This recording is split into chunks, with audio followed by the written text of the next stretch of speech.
Thousands of tons of steel and concrete beams that should have resisted such a collapse were blown apart as the building was falling. Over 1,700 licensed architects and engineers have gone on record to say that the official 9/11 story is physically impossible.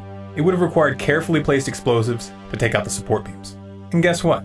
The dust from the ruins of the towers has been independently tested and shown to contain large quantities of military-grade nanothermite.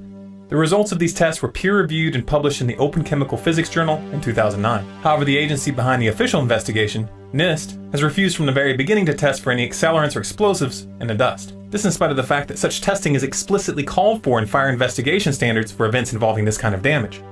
My name is Mark Basile. I'm a chemical engineer. I have a Bachelor of Science in Chemical Engineering from Worcester Polytechnic Institute.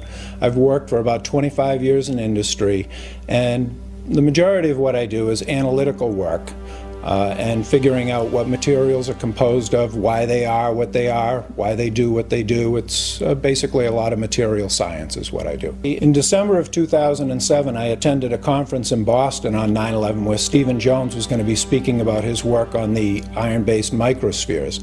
I attended the conference and listened to him talk, where he also, for the first time, discussed his discovery of the red-gray chips that we'll get into a little bit later here. After he spoke, I approached him and I was interested in being put in contact with a source for World Trade Center dust to independently look at the material and either confirm or deconfirm what he had found.